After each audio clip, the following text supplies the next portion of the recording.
Racist restaurant owner kicks out black couple, only to regret it when he learns their true identity. It was a bright summer evening in London, the streets alive with the energy of people enjoying their night out. In the heart of the city, a restaurant named Luxe d'Or stood out, its exterior draped in understated elegance. This wasn't just any restaurant. Luxe d'Or had become the city's go-to destination for the wealthy and the elite. Politicians, CEOs, and celebrities alike filled its dining rooms on any given night. The owner, Henry Bellman, prided himself on maintaining a certain image of exclusivity. To Henry, this restaurant was more than a business. It was his entire identity. Henry Bellman, a man in his late 50s, had worked for decades to build his empire. His white hair was always neatly combed, his tailored suits always pressed and pristine. He carried himself with the cool confidence of someone who had spent years accumulating both wealth and power. But beneath that carefully curated exterior, there was something much darker, an unspoken set of beliefs about who should be allowed into his establishment. Henry had never been overt about his biases, but those who knew him well understood what lay beneath his polished demeanor. Over the years, he'd made countless judgments about who belonged at Luxe d'Or and who didn't. Although Henry never said it outright, he had a particular disdain for people of certain backgrounds, something only his closest employees ever noticed. This evening, as Henry stood near the entrance, observing the guests as they arrived, a couple approached. They were dressed impeccably. The man wore a perfectly tailored black suit, and the woman was in a striking, elegant dress that shimmered under the soft streetlights. They walked with the kind of poise and grace that could turn heads. But as Henry glanced up at them, his initial smile faltered. The couple was black. Henry's subtle shift in demeanor was something only those who knew him well would have noticed.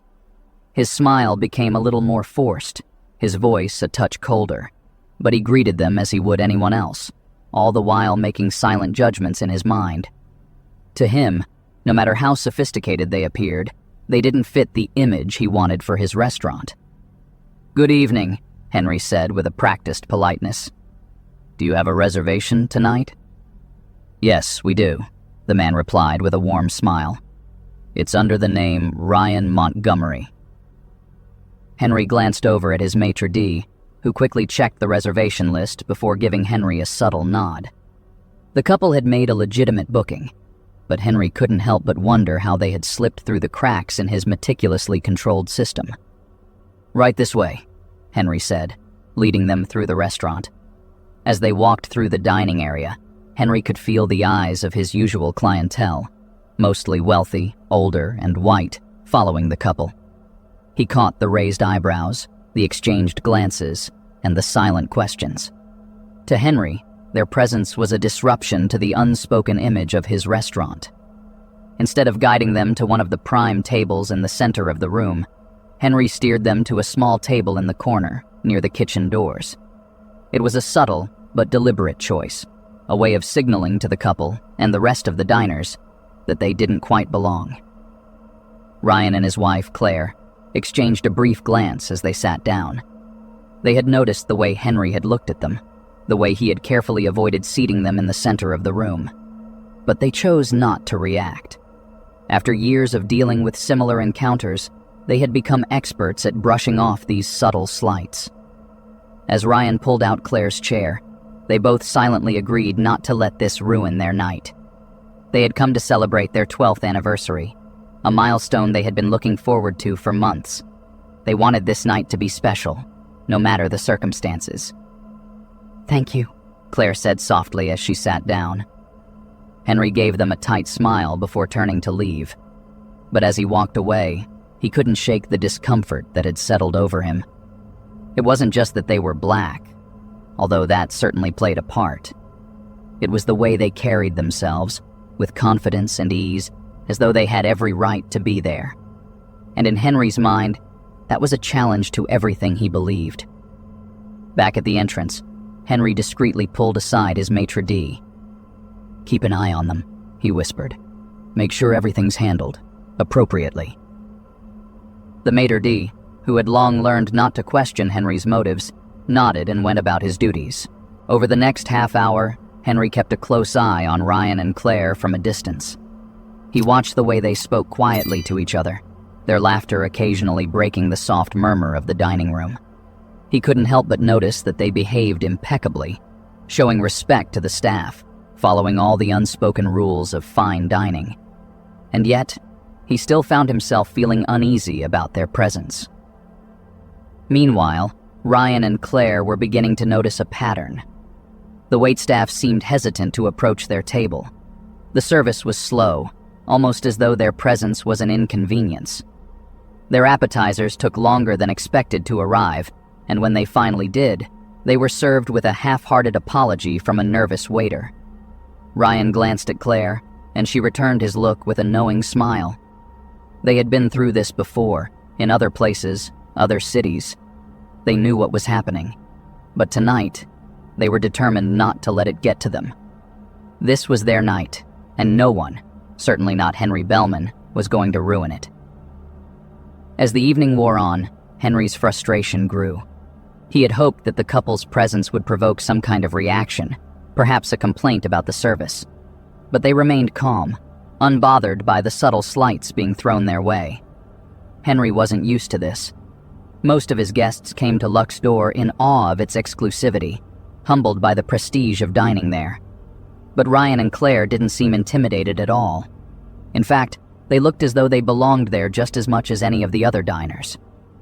Henry's irritation simmered beneath the surface as he continued to watch them. He felt the need to reassert his control over the situation, to remind them of the unspoken rules of his restaurant. Finally, unable to contain himself any longer, Henry approached their table. Henry walked toward Ryan and Claire's table, trying to maintain the calm, composed facade he had perfected over the years. Inside, however, he was stewing with frustration. He had expected them to be uncomfortable by now, maybe even leave. But instead, they were sitting there, enjoying themselves, as if they belonged at Luck's door. It was a challenge to everything Henry believed in, his vision of what his restaurant represented.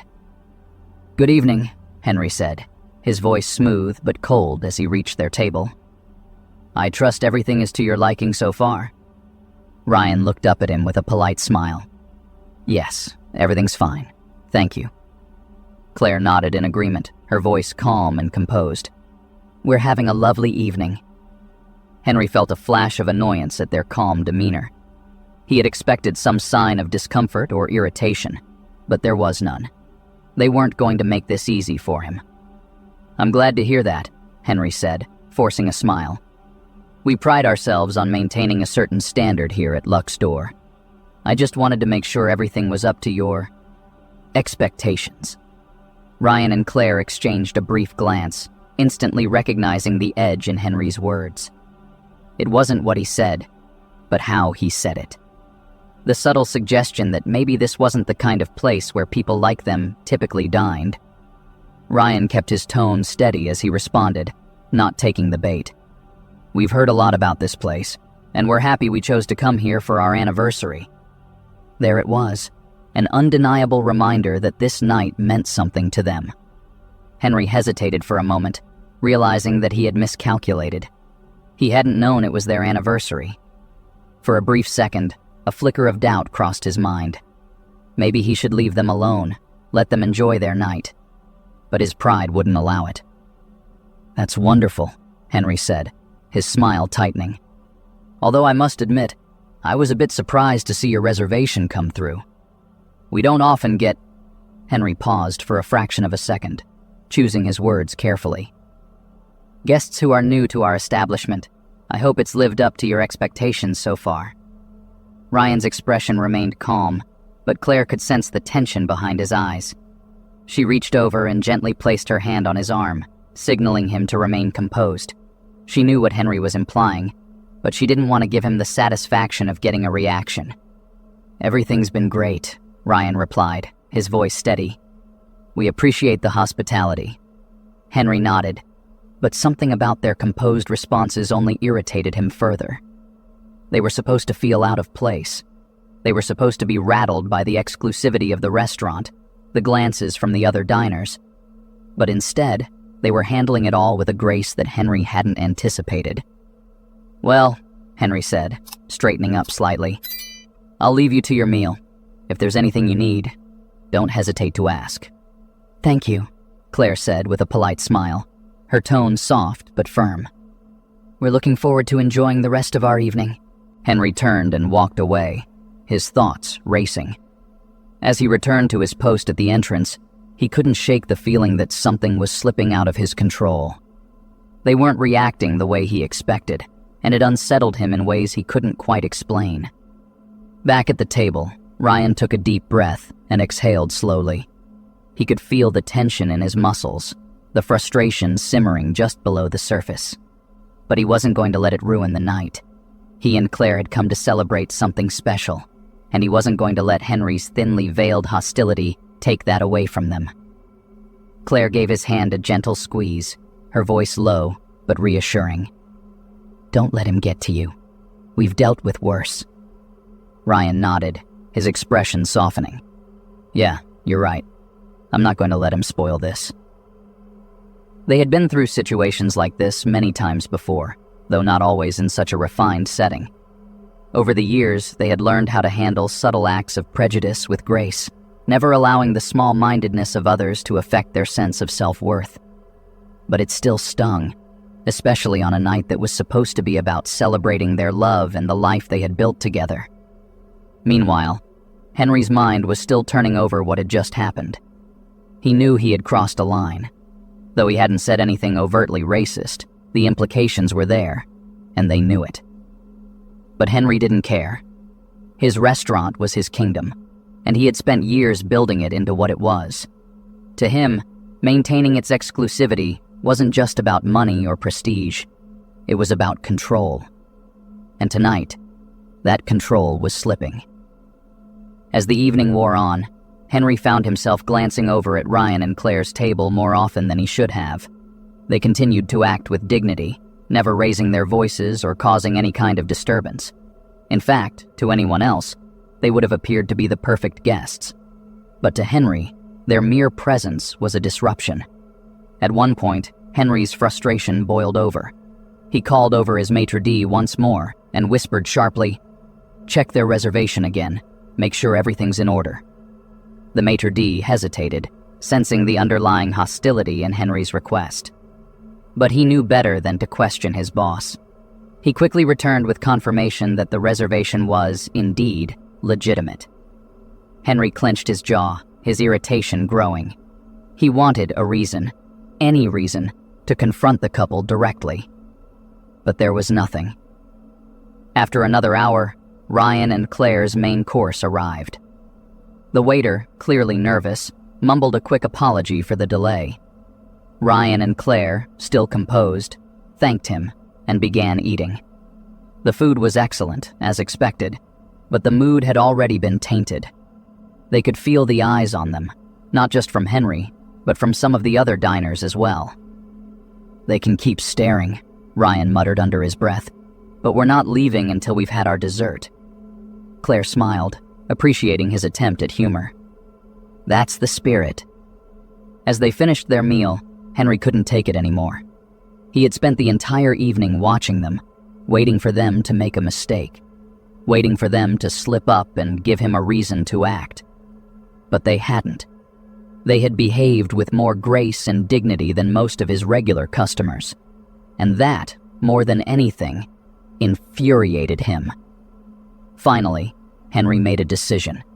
He wasn't going to let them leave without reminding them of the unspoken rules of his establishment. He straightened his jacket, adjusted his cuffs, and strode purposefully across the dining room. Ryan and Claire looked up as he approached their table, their expressions polite but guarded.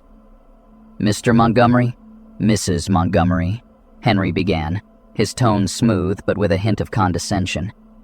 "I trust everything has been satisfactory this evening?" Ryan nodded slowly. "Yes, thank you." "Good," Henry continued. "I just wanted to make sure. You see, we pride ourselves on maintaining a certain atmosphere here at Luck's Door. I couldn't help but notice that your reservation caused a bit of confusion earlier." Claire raised an eyebrow, sensing where this was going. Confusion? Henry nodded, his smile never wavering. Yes, well, we don't often receive reservations from guests who are new to our establishment. It's rare, but we strive to accommodate everyone to the best of our ability. Ryan exchanged a glance with Claire. They both knew what Henry was implying, but they weren't about to give him the satisfaction of reacting. We made the reservation through the same process as anyone else, Ryan said evenly.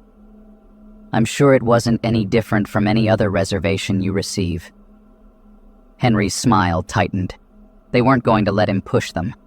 He had hoped for a crack in their composure, some sign that they were uncomfortable. But instead, they remained calm, collected, and dignified. Well, I'm glad to hear that, Henry said, his tone colder now. But I must say, I was a bit surprised that you chose Luxe d'Or for such a special occasion. It's not the kind of place one typically finds your type of clientele. There it was. The thinly veiled insult hung in the air, heavy with the weight of its meaning. The insult hit like a quiet blow, but Ryan and Claire were prepared. They had seen this kind of thing before, just not so brazenly. For a moment there was silence at the table. Ryan sat back slightly, his expression calm but thoughtful. Claire, too, maintained her composure, though she clenched her napkin just a little tighter under the table. They weren't going to give Henry what he wanted. They wouldn't let him know how deeply his words cut. Ryan broke the silence first, his voice steady. Our type of clientele? Henry hesitated. For a split second, doubt flickered in his mind. But he was too far in now, too committed to backing down. He couldn't let this couple walk away without asserting his authority, without making it clear that this wasn't their space. Yes, Henry said, his voice smooth, but now unmistakably condescending. You see, we cater to a very specific demographic here. Our guests expect a certain atmosphere, a certain level of exclusivity. I'm not sure if you fully understand the nature of our establishment. Ryan's face was expressionless, but Claire saw the muscle in his jaw tighten slightly. She could tell he was working hard to keep his temper in check. Still, they both knew this wasn't the time or the place for a confrontation. Not yet. Ryan leaned forward slightly, his voice calm and composed. Mr. Bellman, I'm sure your guests appreciate whatever atmosphere you've cultivated here. We came to celebrate our anniversary, and that's exactly what we're doing. We belong here just as much as anyone else. Henry's eyes narrowed just slightly, but he maintained his smile. Of course, he replied, though the words felt hollow. I just wanted to make sure everything was to your satisfaction. Ryan stared at him for a moment longer, his gaze unwavering. Then, with a small nod, he said, Thank you for your concern, Mr. Bellman. We appreciate it. For the first time, Henry felt a flicker of uncertainty. This wasn't how it was supposed to go. They weren't supposed to stand their ground like this, not without losing their composure. It was unsettling, and for the first time that night, Henry wondered if he had miscalculated, but his pride wouldn't let him stop. He had spent years building this restaurant, curating every aspect of it to attract the city's most influential people. He wouldn't allow anyone to undermine that.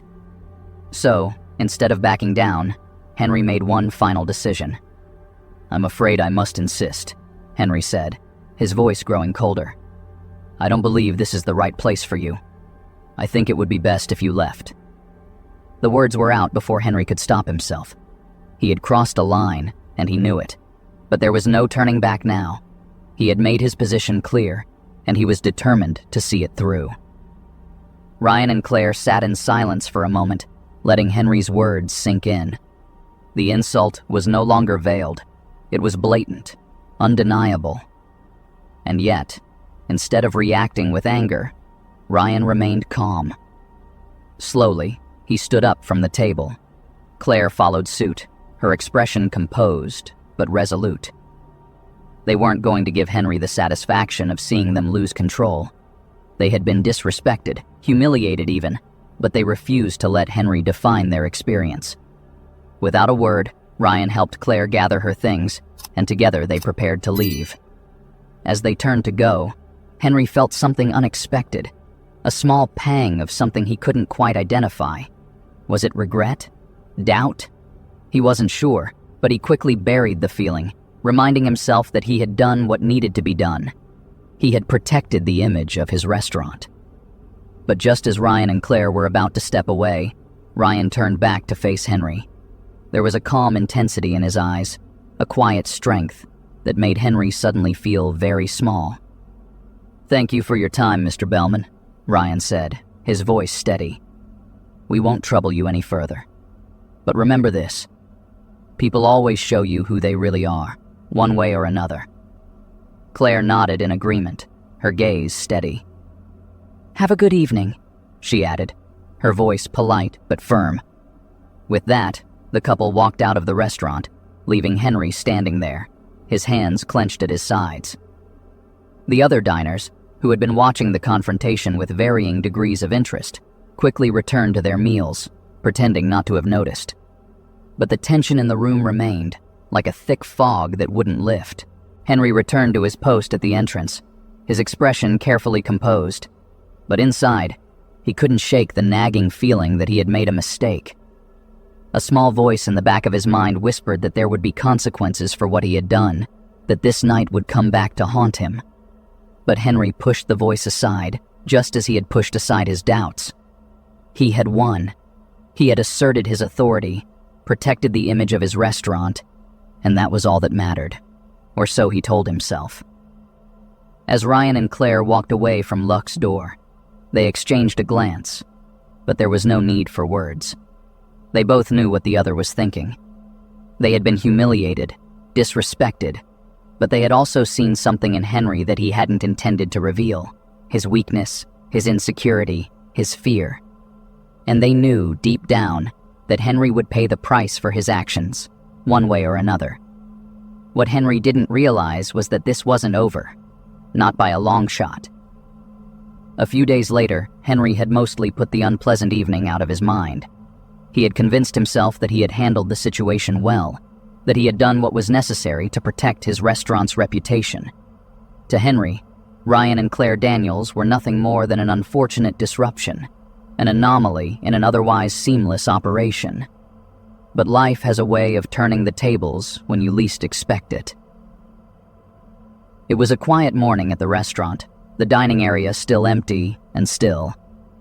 Henry sat in his office, going over the week's financial reports, his mind focused on the usual minutiae of running a business. Luck's door was a well-oiled machine, and Henry took pride in overseeing every detail, ensuring that nothing was left to chance. As he sifted through the papers on his desk, there was a knock at the door. Henry's assistant, Charlie, entered, holding a sleek envelope. There was something unusual about the way Charlie carried himself, usually confident and unflappable.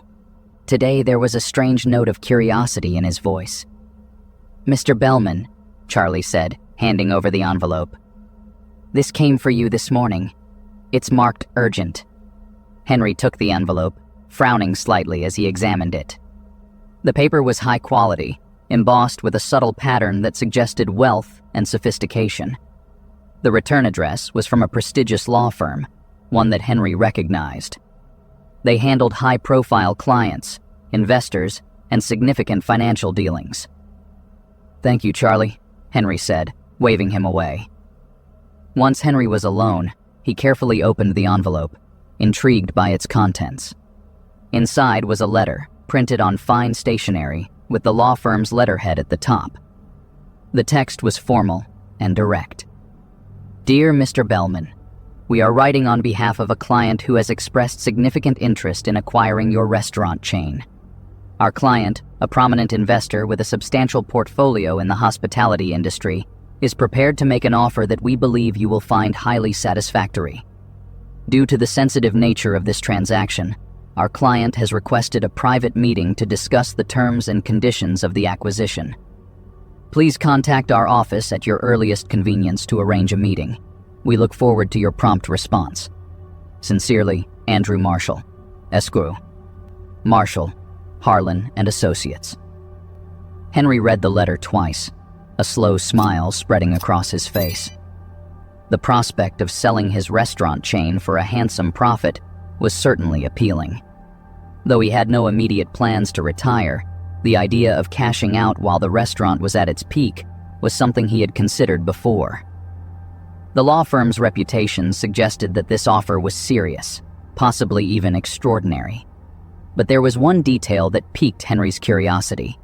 The identity of the investor was not revealed. He assumed it was a tactic to keep negotiations discreet, but a part of him was eager to know who was behind the offer. Deciding that this was an opportunity worth exploring, Henry immediately contacted the law firm and arranged a meeting for the following day. He felt a surge of anticipation as he hung up the phone. If the offer was as lucrative as the letter suggested, this could be the deal of a lifetime.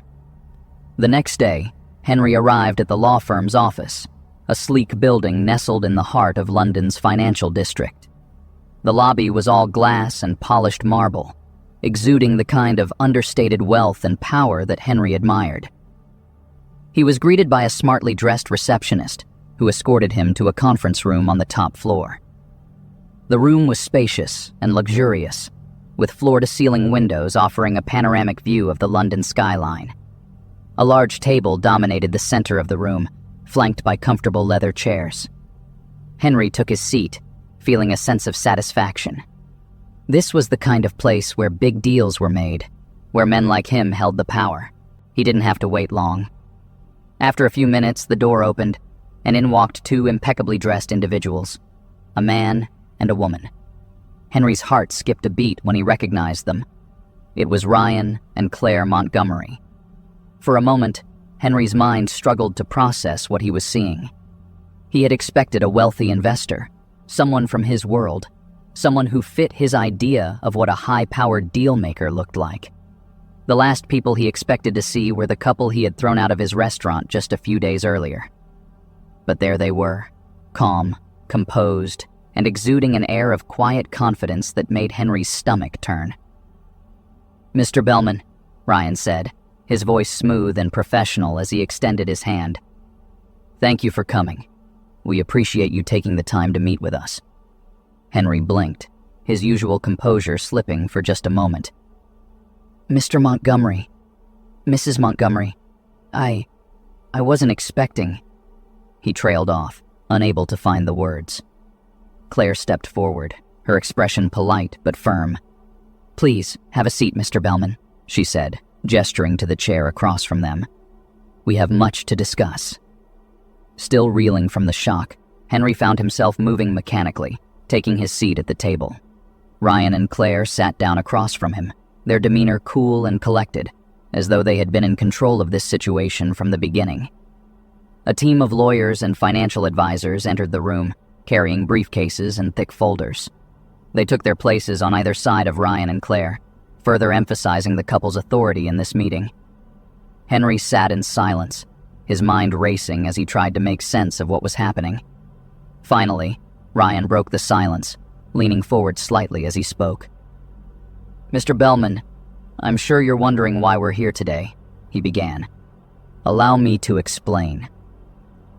Henry said nothing, his mouth dry as he waited for the explanation. Ryan continued, his tone calm but deliberate. "My wife and I are entrepreneurs. We've built a significant portfolio in the hospitality industry, including several high-end restaurants. When we came to Lux d'Or the other night, it wasn't just to celebrate our anniversary. We were also evaluating your restaurant as a potential acquisition." The realization hit Henry like a punch to the gut. He had thought he was dealing with just another couple who didn't belong, but in reality, they had been evaluating him. The shock of it left him momentarily speechless, his mind scrambling to keep up. "We've taken the time to review our options," Claire added, her voice measured. "And we've decided that Lux d'Or and your other establishments would make a valuable addition to our portfolio. That's why we're here today, to make you an offer." Henry blinked, trying to find his voice. "An offer?" Ryan nodded, his expression unreadable. "Yes, We're prepared to purchase your entire restaurant chain for a price well above market value." Henry stared at them, still trying to process the situation. This couldn't be real. Why would they want to buy his restaurants after the way he had treated them? And more importantly, why were they offering more than the market value? There had to be a catch. Seeing the confusion on Henry's face, Ryan decided to clarify.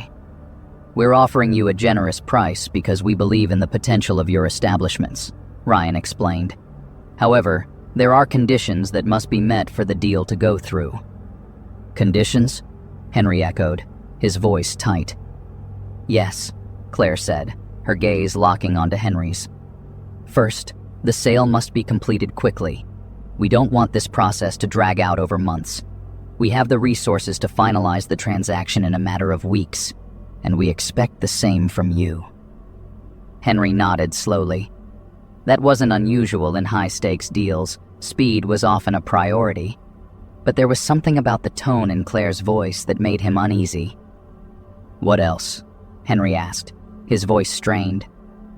"The second condition," Claire continued, her voice firm, "is that you step away from the business entirely. No public statements, no involvement in the transition. You will leave quietly, with no lingering attachment to the restaurants." Henry's jaw tightened. This condition was more troubling. He had built his restaurants from the ground up, poured years of his life into making them successful. The idea of walking away without any acknowledgement of his role felt like a betrayal of everything he had worked for. "And finally," Ryan added, his voice taking on a harder edge, "you will agree never to open a competing establishment. If you do, we will consider it a breach of contract, and we will pursue legal action." At this, Henry's composure cracked. His face flushed with anger. This wasn't a business transaction, it was a hostile takeover. The conditions they were laying out felt like an attack, a deliberate attempt to strip him of his identity and his legacy. Henry tried to stay calm, but the words tumbled out before he could stop them. "Why these conditions?" he demanded, his voice tight with barely suppressed emotion. "Why do you want me out so completely?" Ryan and Claire exchanged a glance before Ryan spoke. "Let's just say we believe in doing business with integrity, Mr. Bellman," Ryan said, his voice steady but pointed. "The way you treated us the other night showed us exactly who you are, and we have no interest in being associated with that kind of attitude. We're offering you a way out, a very profitable way out, but it comes with the understanding that you will step aside completely." Henry felt a flash of indignation. How dare they judge him? They didn't know him. They didn't understand the pressures he was under, the image he had to maintain. But as he looked at Ryan and Claire, he realized there was no point in arguing. They held all the cards now, and they knew it. Still, Henry couldn't help but push back. "And if I refuse?" Henry asked, his voice low and tense. "What happens then?" Claire's expression didn't change, but there was a steely determination in her eyes as she replied. "If you refuse, we'll walk away from this deal," she said, her voice firm. "And we'll make sure everyone knows exactly why. Your investors, your clients, the media, they'll all hear about how you treated us. And in today's world, that kind of story spreads fast." Henry's stomach churned. He knew she was right. A scandal like that could ruin him, destroy everything he had built. His reputation, his business, his future. It would all be in jeopardy. The realization was bitter, but there was no escaping it. He was trapped, cornered by his own actions. The same couple he had dismissed as insignificant now had the power to take everything from him. For a long moment, Henry sat in silence, his mind racing as he considered his options. He could try to negotiate, but he knew it would be futile. Ryan and Claire had come prepared, and they weren't going to back down. They were offering him a way out, and as much as it pained him to admit it, Henry knew he had no choice but to take it. Finally, with great reluctance, Henry nodded. "Fine," he said, his voice heavy with resignation. "I'll agree to your terms." A small, satisfied smile played on Ryan's lips. "Excellent.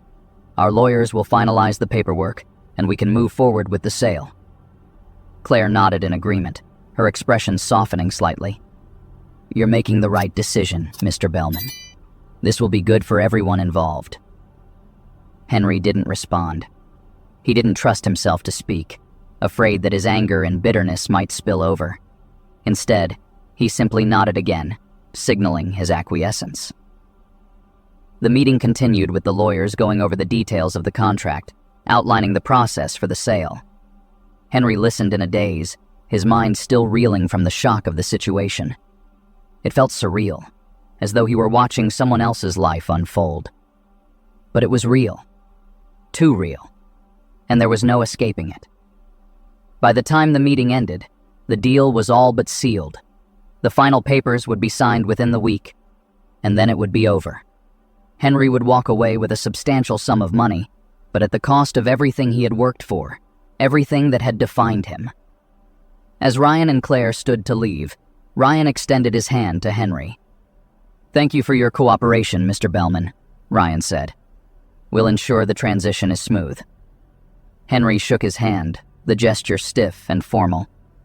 "I'm sure you will," he said, his voice devoid of emotion. Claire gave him a polite nod. "Goodbye, Mr. Bellman. We wish you the best in your future endeavors." With that, they left the room, their legal team following close behind. Henry remained seated, staring at the table in front of him, his mind a whirlwind of emotions: anger, resentment, regret, all churning inside him. For the first time in his life, Henry Bellman felt truly powerless. As the door closed behind Ryan and Claire, Henry remained seated, staring blankly at the polished wood of the conference table. His mind was racing, but it felt as though the rest of him was frozen in place. The enormity of what had just happened settled over him like a weight pressing down on his chest. He had built Lux's door from nothing, crafted it into a symbol of his success, his vision, his power. And now, with a few signatures on some documents, it would be gone. Not just gone, but taken by the very people he had insulted and disrespected. The injustice of it all churned in his gut. He had always prided himself on maintaining control over his world, his business, his image, his clientele. And now, because of one miscalculation, it was all slipping away. The worst part wasn't the money. He would walk away with plenty of that. It was the humiliation, the knowledge that Ryan and Claire had outplayed him, turning what he had thought was a small inconvenience into his downfall. For the next few days, Henry went through the motions. The restaurant still needed to be run, papers needed to be signed, the transition needed to be managed. But everything felt hollow. He sat in his office, staring at the framed articles and awards on the wall, reminders of a legacy that no longer belonged to him. Every phone call with his investors, every meeting with the staff, felt like another nail in the coffin of the life he had built. But what gnawed at Henry the most was the realization that it wasn't just a single mistake that had brought him here. It wasn't just the night he had kicked Ryan and Claire out of the restaurant. No, this had been building for years. His arrogance, his belief that certain people didn't belong in his world, it had finally caught up with him. He had made a habit of pushing away anyone who didn't fit his narrow idea of who deserved to be in his space, and now, those very same people had found a way to push back. It was a bitter irony that made him sick to his stomach. As the final day of ownership approached, Henry was summoned to the restaurant for the official signing. His legal team had already gone over the documents, ensuring that everything was in order. All that was left was to put pen to paper, to finalize the sale, and to walk away from Lux's door forever. When he arrived at the restaurant, it was bustling as usual. The soft clinking of glasses and the hum of quiet conversation filled the air. For a moment, Henry felt a pang of something. Nostalgia, perhaps, or regret. He had created this atmosphere, this experience. It had all been his vision, and now it would belong to someone else. Ryan and Claire were already seated in a private room at the back of the restaurant when Henry arrived. Their legal team was there too, and the air was thick with professionalism. They exchanged brief pleasantries, but there was no warmth in the interaction. It was strictly business now. Henry sat down, the contract in front of him. He stared at the paper for what felt like an eternity. His signature would make it final. He would walk away with the money, but lose everything else. He would lose the respect of his peers, the pride of ownership, and the sense of superiority that had defined his life for so long. His hand hovered over the paper, the weight of the decision pressing down on him. Finally, with a shaky breath, he signed his name. It was done. Ryan extended his hand once more, the same polite smile on his face that he had worn the night they first met. "Thank you, Mr. Bellman. We'll take good care of the restaurant." Henry shook his hand, though it felt more like a formality than anything else. "I'm sure you will," he said, forcing a smile that didn't quite reach his eyes. Claire gave him a nod. "We're looking forward to continuing the legacy you built," she said, her voice measured but sincere. But Henry knew the truth. This wasn't his legacy anymore. It was theirs. They would take Luxe d'Or and make it into something he never could.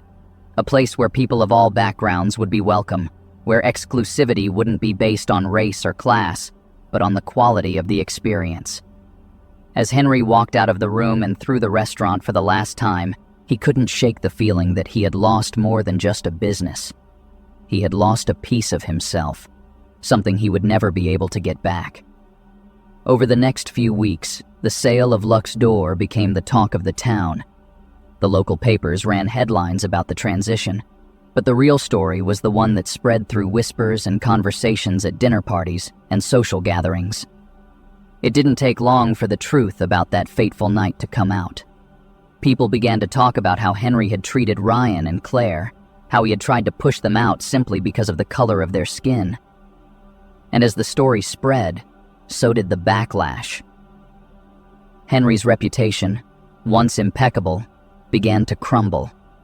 His former clients, who had once praised him for his refined taste and business acumen, started to distance themselves. Invitations to exclusive events dried up, and his old friends seemed to suddenly have less time for him. The elite circles he had once moved in with ease now felt cold and distant. Worse still, the other business ventures Henry had invested in began to suffer. Investors pulled out, wary of being associated with a man whose name was now tainted. The restaurants that he still owned struggled, with fewer and fewer people willing to be seen at establishments linked to someone who had been publicly shamed for his bigotry. Henry tried to downplay the incident at first.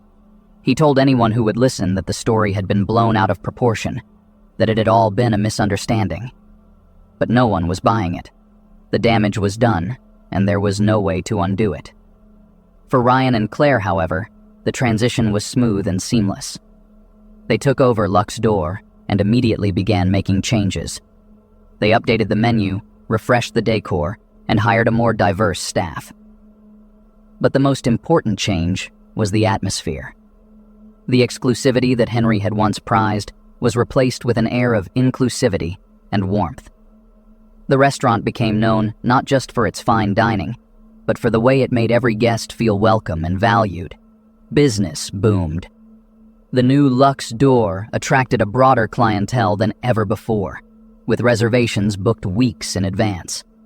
People from all walks of life came to experience the restaurant's renowned service and cuisine, and the place quickly became a symbol of positive change in the community. Meanwhile, Henry found himself increasingly isolated.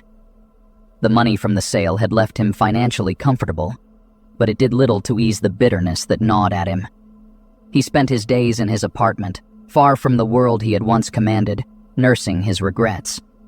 The media moved on from the scandal, but Henry's sense of loss never faded. He had been a man of power, a man who believed that his wealth and influence made him untouchable. But now he understood the truth. It wasn't money or status that defined a person. It was how they treated others. And Henry had failed that test miserably. One evening, months after the sale, Henry made a decision. He would return to Luxe d'Or, just once. He rationalized it by telling himself he needed closure, that seeing the restaurant again might help him move on. But deep down, he knew the truth. He wanted to see what they had done with his creation. Henry picked up the phone and called to make a reservation. The hostess on the other end was polite and professional, but when Henry gave his name, there was a brief pause. "I'm sorry, Mr. Bellman," she said, her tone courteous but firm. "We don't have any reservations available under that name." For a moment, Henry was speechless. He had fully expected to be recognized, to be accommodated. After all, this was his restaurant. But the hostess offered no recognition, no special treatment. He was just another customer now, indistinguishable from anyone else. Henry thanked her and hung up the phone, the weight of reality settling over him. The restaurant he had built, the life he had crafted, it was all gone. And there was no going back.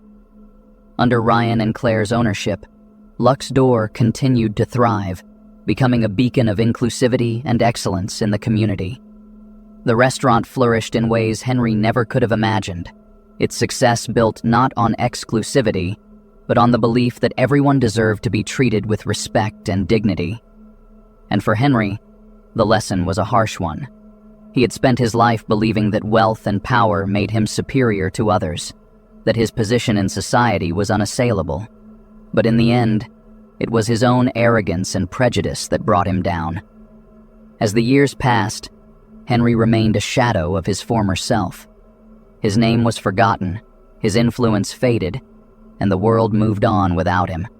The community he had once been a part of now saw him as a cautionary tale, a reminder that pride, arrogance, and bigotry will eventually catch up with you. And so, as Luxe D'Or continued to flourish, Henry was left with nothing but his regrets. A man who had once believed he was untouchable, now rendered powerless by his own actions. In the end, the message was clear. Prejudice and arrogance have a way of destroying even the most powerful, and true success lies in treating everyone with dignity, respect, and kindness. Henry had learned that lesson too late, but for Ryan and Claire, it was a principle they had always lived by, and it was why they succeeded where Henry had failed.